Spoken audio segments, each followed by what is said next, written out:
আসসালামু আলাইকুম ওরহমতুল্লাহি ওবারাকাতু। সুপ্রিয় দর্শক মণ্ডলী, আশা করছি সবাই ভালো আছেন।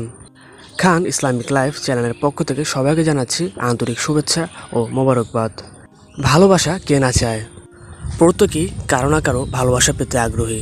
সেটা হতে পারে মা বাবা, ভাই বোন, স্বামী স্ত্রী, আত্মীয় স্বজন, নিকটাত্মীয় সহ পাড়া প্রতিবেশীর যে কোনো মানুষের।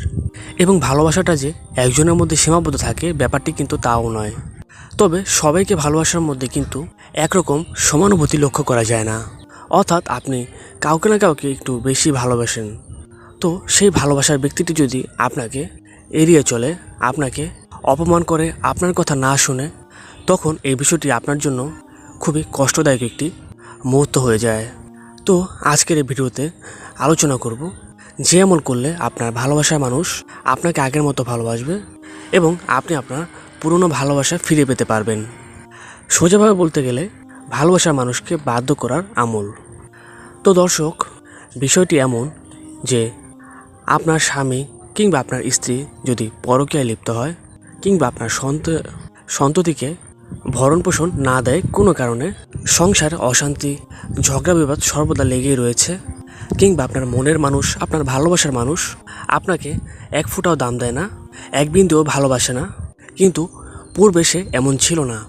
তাই আপনি চাচ্ছেন সে যেন আগের মতো আপনাকে ভালোবাসে, আগের মতো আপনাকে সময় দেয়, আগের মতো আপনার সব কথা শোনার চেষ্টা করে।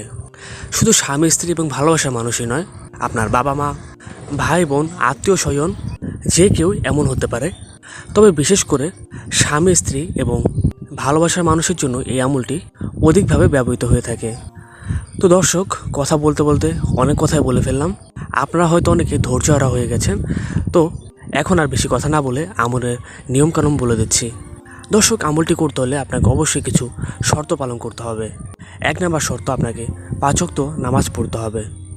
2 নম্বর শর্ত, আপনাকে পিতামাতা ও শ্বশুর শাশুড়ি জীবিত থাকলে তাদের সেবা যত্ন করতে হবে এবং কোনোভাবে তাদের সাথে খারাপ আচরণ করা যাবে না। 3 নম্বর হচ্ছে হালাল জীবিকা দ্বারা জীবন পরিচালনা করতে হবে এবং মিথ্যা বলা যাবে না। এবং দর্শক, আরেকটি বিষয়, এই আমলটি কোনো খারাপ উদ্দেশ্য নিয়ে করবেন না। অর্থাৎ আপনি যদি কাউকে ক্ষতি করার উদ্দেশ্যে আমলটি করেন তাহলে এতে আপনার ক্ষতি হতে পারে। আমলটি করার জন্য প্রথমে 3 বার দুরূদ শরীফ পাঠ করবেন। দুরূদ শরীফ যেটা আমরা নামাজে পড়ে থাকি, অর্থাৎ দুরূদ ইব্রাহিম 3 বার পাঠ করবেন। দর্শক, আপনারা স্ক্রিনের ওপর দোয়াটি দেখতে পাচ্ছেন, আপনাদের এই দোয়াটির আমল করতে হবে। আপনি যদি এই দোয়াটির সঠিক আমল এবং সঠিক নিয়মে সঠিক সময় আমলটি করতে পারেন তাহলে ইনশাআল্লাহ আপনি আপনার ভালোবাসার মানুষকে ফিরে পেতে পারবেন কিংবা তার ভালোবাসা বৃদ্ধি করতে পারবেন।